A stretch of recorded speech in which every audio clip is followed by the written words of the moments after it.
Hey everyone, जय हिंद। आप सभी लोगों को किसी भी एग्ज़ाम की प्रिपरेशन के लिए प्रीवियस ईयर पेपर्स को सॉल्व करना बहुत इंपॉर्टेंट होता है। अब ऐसा मैं इसलिए बोल रहा हूँ क्योंकि पीवाईक्यू सॉल्व करने से आप पेपर का पैटर्न समझ सकते हो, लाइक कौन से टॉपिक से कितने क्वेश्चंस आते हैं।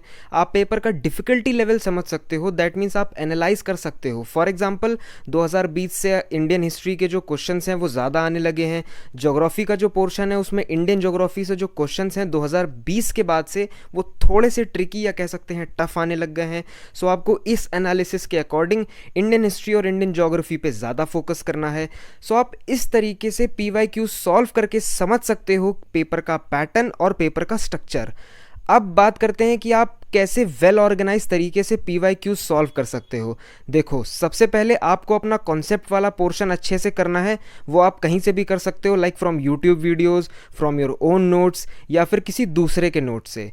फिर आपको एनसीईआरटी सॉल्व करनी है और एनसीईआरटी में भी पहले आपको सॉल्व्ड एग्जांपल्स करने हैं, देन उसके बाद एक्सरसाइज करनी है, देन उसके बाद आपको पीवाईक्यू सॉल्व करने हैं। अगर आप कॉन्सेप्ट पढ़ के डायरेक्ट पीवाईक्यूज पे जाओगे तो पीवाईक्यूज के अंदर बहुत से ऐसे क्वेश्चंस होते हैं जो थोड़े से ट्रिकी होते हैं या कह सकते हो थोड़े से टफ होते हैं। तो अगर आप बिना एनसीईआरटी करके जाओगे तो आपको थोड़ी दिक्कत आ सकती है। बट अगर आपको लगता है कि आप कॉन्सेप्ट करके डायरेक्ट पीवाईक्यू सॉल्व कर सकते हो तो उसमें भी कोई इशू वाली बात नहीं है। एक कोट है या कह सकते हैं एक लाइन है, always attempt PYQs as your final exam. इसका मतलब यह है कि पीवाईक्यूज को ऐसे सॉल्व करो जैसे वो आपका फाइनल एग्जाम हो रहा हो।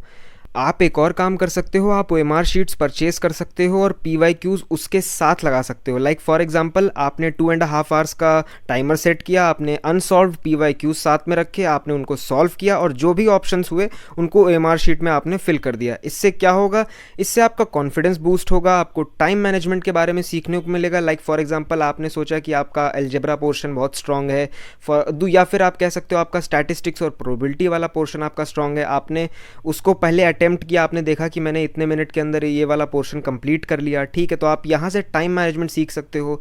दूसरी चीज़ कि आपको लगता है कि ये क्वेश्चन टफ है, इस पे आपने अपना 2-3 मिनट दिया, बर्बाद किया, आपको लगा नहीं हो पाएगा, इसको आपने सर्किल किया, आप आगे जाओगे। तो ये सारा जो टाइम मैनेजमेंट है वो आप इस तरीके से आप सीख सकते हो। ये एक बेस्ट मेथड है। ओके, अब सवाल आता है कि आपको कितने पुराने पीवाईक्यू सॉल्व करने। कोई कहता है भाई 20 साल पुराने कर लो, 25 साल पुराने कर लो, ज़्यादा प्रैक्टिस होगी। ये यूजलेस बात है। देखो, आपको minimum 5 years old PYQ solve करने हैं या मैक्सिमम 10 ईयर्स ओल्ड।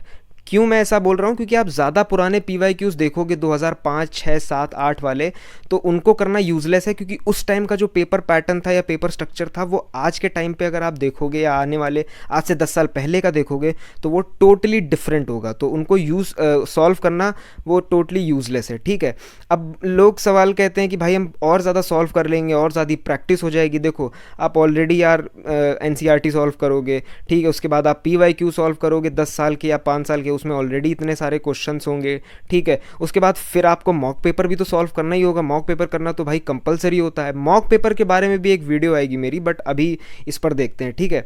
तो आप ज़्यादा पुराने पेपर मत करिए, मिनिमम 5 ईयर्स ओल्ड पीवाईक्यूज या मैक्सिमम 10 ईयर्स ओल्ड पीवाईक्यूज, और करना ही है। मिनिमम का मतलब है कि मिनिमम 5 साल पुराने पीवाईक्यूज तो करने ही है, नहीं 2-3 करके छोड़ दिया।